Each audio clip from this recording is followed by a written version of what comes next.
Hey guys, it's Harmony, and this is Rota, my gravity bending puzzle platformer game. I recently put out an update on Steam and itch, go check that out. Right now, let's check out what's new in the update. Starting at the title menu, things are a little bit different, the credits are a bit simplified. The options menu is now sliding out part of the title menu. Let's go to the file select here, and if you select a new file, it's going to generate a new character for you right there. Let's go ahead and pick that one. The beginning of the game now has a character creator, so walk over to this mirror. You can randomize however you like, and go ahead and change the different styles here. You know what? I want that mohawk, so let's go back to the mohawk. And let's get a mullet going on. Alright, so that's our character created. In addition to the character creator, this update also brings speedruns to the game. So let's go to the options menu and turn the speedrun clock on. You can use the map, you can use the whole file time, or both. I'm just going to use the map time. When this is on, you can walk up to a door and see the goal there is 11 seconds. So let's see if we can beat 11 seconds. Alright.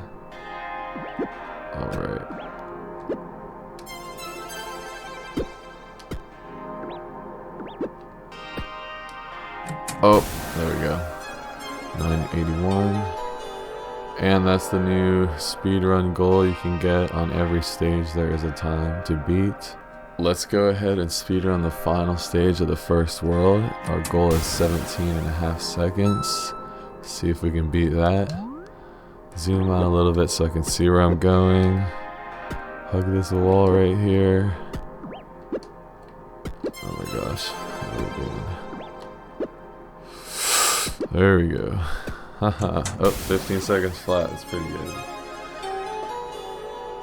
Alright, now the character creator and the speedruns are the most apparent things in this update. Although bringing up the editor, I'd like to go into the nitty gritty and show you some of the rendering changes I brought to this update. For example, all these trees and treetops are now using polygons to render. It was once sprite based, but now I made a mesh for it. For example, this tree is still a sprite based drawing. And these flower petals, though, are now using polygons as well. Let's go right into the treetop scene. And we can see what's going on here. It's called Sprite, although it's a Polygon 2D node. Didn't feel like changing the name. I made a little tool that recreated what my sprite was doing, and it's using polygons now. So I can change the fidelity as I like. Let's go ahead and 16 points, see it's even more detailed. Add 2 points, it's jagged. 1 point, it's a stop sign. Looking at our flower scene here, we can see it's also drawn with polygons. We can increase the fidelity or decrease the fidelity of this as we like. It's another script I wrote that makes this little shape. That's actually very cute. I like that. Alright, and of course the stem is similar thing using polygons as well. This part does not need to be rounded, so we can just keep that squared off. And of course, looking at one of our scenes, we can see just how many trees and flowers are scattered throughout. Of course, these treetops and these bushes are the same scene. Being able to simplify this as one polygon for the treetop and one polygon for the bush, as well as one polygon for each flower petal. It really lowered the performance cost and increased frame rates. And of course, Rota is open source on GitHub. This is my Git client right here, Sublime Merge. We can see one of the commits here changes the hair scale. Let's look at the hair right now. I've got a folder for the front and the back of the head here. We can open up the afro scene and see it's quite simple. We can open up the braid scene and see what's going on. There is one big piece of hair in the back. The length is very short. Of course, if we set the length any longer, you can see what's going on here. There's 3 points or 3 circles being drawn, and that's what's going on with these braids as well. So if I change the length of these braids, you can see there's a few circles here. These are also polygons I've rendered.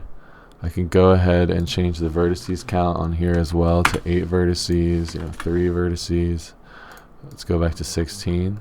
And looking at the mohawk scene, the hair is standing up on its end. How does this work? The sitting angle right here can be adjusted. If we do 90 degrees, it goes to the side. 0 degrees, it goes down. Negative 90 over there, so on. Let's go back to 180 with it. And there's 3 strands right here. One of them draws in front of the head, the other 2 draw behind it. And going back to the polygons, like the tree tops and the flower petals, we have this shape folder with the polyshape class, and everything here extends from polyshape. We have circle, we have those flower petals, we have the tree top, and we have rectangles, which I draw rounded rectangles with.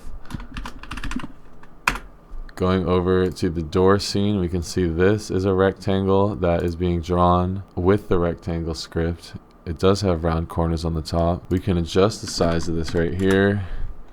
We can change the corner radius, we can change the corner fidelity. We can do all that. A new thing in this update is door animations. I got that to work by a shader here and using some scaling.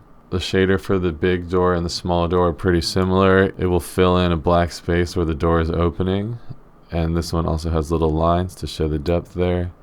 And I have the left and right groups right here. We can turn on the number value to see that. What happens here is the X value gets scaled down as the door is opened, like this. And in the game we get this nice opening effect.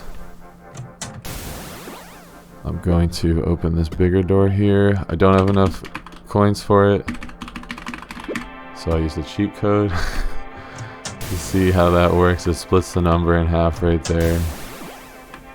There's also a new ending scene in this update. When you get 50 stars, you can go check that out yourself. Alright guys, that is the most important things in this update. There has been a lot of minor changes as well regarding controller input and making diagonals work a lot better, making input feel a lot snappier and responsive in general.